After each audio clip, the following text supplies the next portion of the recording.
Welcome to Doodle Healing the Warrior Way podcast, where your life is your masterpiece.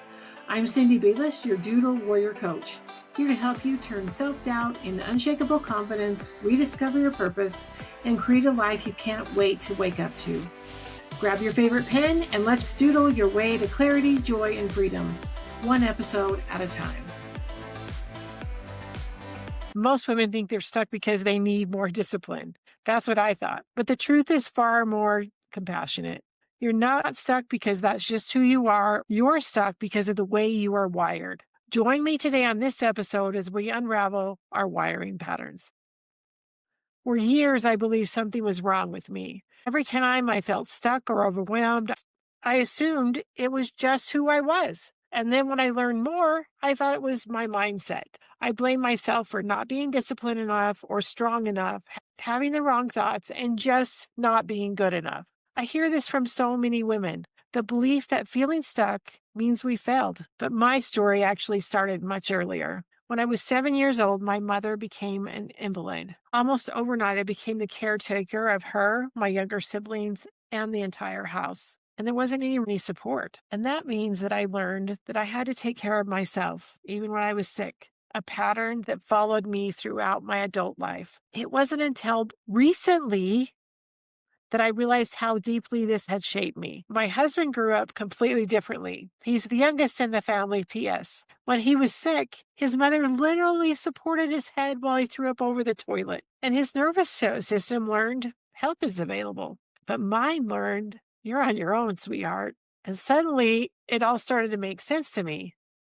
This wasn't a mindset issue. This is a wiring issue. When I started to understand that my patterns weren't personal flaws, but survival strategies created by a 7-year-old girl, I started giving myself some grace. You can't mindset your way out of the way you were wired. But once you see your wiring, you can begin to unravel it. So let's talk about what this actually means. Because once you understand how your wiring creates your reality, your whole life begins to make more sense and open up. So number one, wiring forms before your beliefs even formed. Before you can even speak, your brain is already starting to create wiring, which is a good thing. But then we don't look back at it and wonder if it's still serving us, right? Our nervous system learns how the world works long before we can even articulate a thought. And so by the time you're an adult, you are living inside patterns designed to protect you, not help you grow. Your brain wants to protect you. Number two, familiar doesn't actually mean healthy. We mistake it for being, this is just who I am. But what you call your personality may actually be early survival training. Stuckness is often protection. Your brain isn't resisting change because you're weak. It's resisting change because change feels unsafe. Your brain is holding onto a pattern that it believes will keep you alive. And this isn't just about your childhood. It goes back generations. It's been passed down generation after generation after generation. We've learned those patterns over and over again, and it's only us that can change them. Number four, compassion softens old wiring. Now, many of us have been trained that we have to keep beating ourselves up to keep going, right? If I'm nice to myself, I'll just lay down on the floor and die. I won't do anything, right? When we judge ourselves for the patterns that keep us stuck, the patterns just get stronger. However, compassion helps the patterns start to unravel. We can love ourselves and then we start to release that. We can start letting go a little bit because we don't feel like if we let go, we're going to die. Do you see how it feels a little bit funny, doesn't it? Doesn't it? It feels a little bit like, oh, I don't know.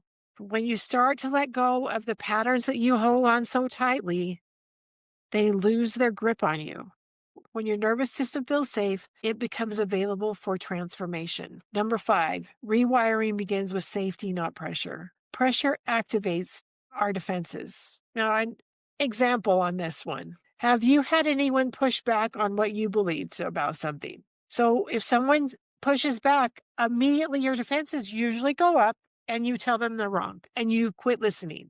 We got to quit pushing ourselves so hard and allow ourselves some compassion and allow ourselves to live with our wiring, not telling ourselves we have to change, but say, oh, that's interesting. I do that. Now, back to my story. Until I really looked at my story and had my aha moment, I thought I was really pretty cool because I wasn't a baby when I was sick.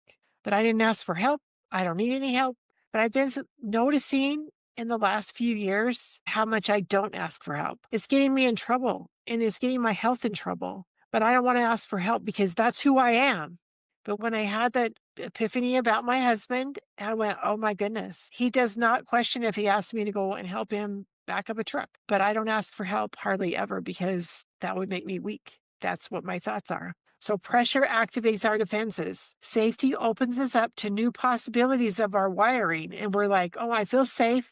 Let me take a look at this. And maybe we don't have to change it right now, but we can start taking a look at it and allowing things to soften. So this is why pushing ourselves rarely works. Keep going, right?